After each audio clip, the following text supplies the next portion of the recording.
I thought the parade was masterful. I thought there was a lot of love everywhere I looked. I've never seen such happy, smiling faces. And, it's better than being kicked in the head by a mule. Some of my favorite conventions are this Vulcan and the one that's in Riverside, Iowa, which is both parades, by the way. They both have parades. And that's part of the convention. And they're very small. And, Iowa's even smaller than Vulcan, but Vulcan is not that small. It's actually grown a lot since I was last here in 2005. And it's getting pretty big, So, yes, it's small compared to Vegas, or FedCon in Germany, which I've done extensively, or some of the ones I've been to worldwide. But I've been to lots of smaller conventions, and they're wonderful because you just get, you can be more with the fans. At the larger conventions, you can't. I had a great time doing it. Really, the guys that I've worked with and alongside are as good professionals as there are in the business. Really well thought out people, guys that have put their whole life into really materializing the concepts that we've done. And some of the unsung heroes like Michael Okuda and even Michael Pillar, who's not around anymore, share his legacy and his contribution to our show, which is pretty much his brainchild. It's a real blessing to be able to be in this family, in this community of people that are thoughtful, intelligent, well-spoken, and have a love for science fiction. So I remember, I'd say about 50%, like half of it. I don't remember the audition process at all because I was 4 years old. But apparently my mom told me I went in by myself, and usually for child actors they want twins because of the limited time that you're allowed on set.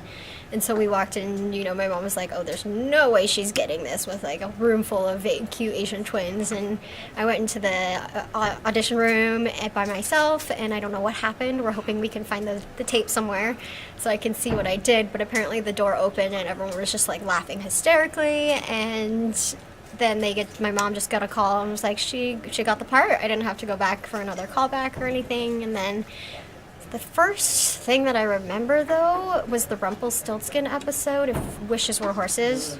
If you're familiar.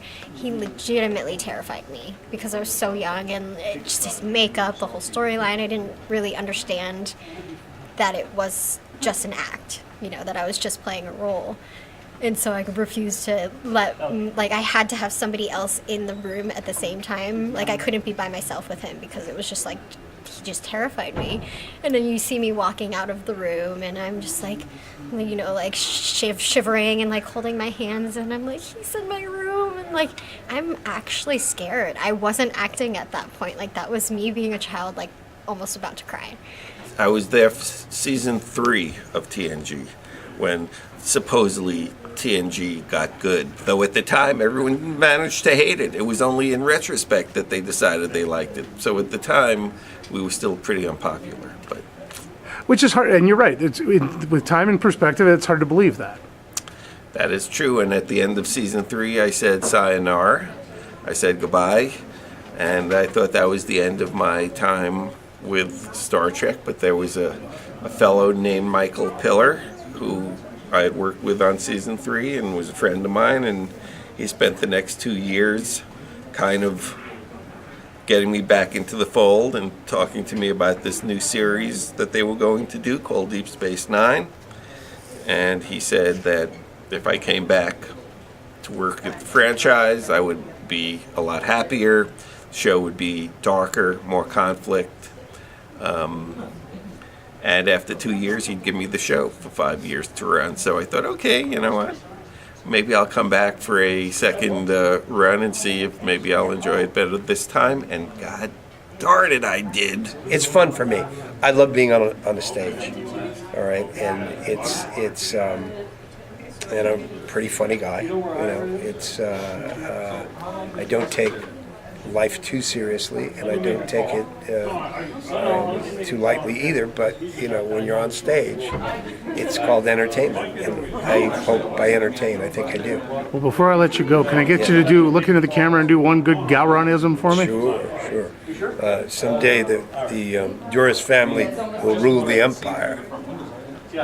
Perhaps, but not today.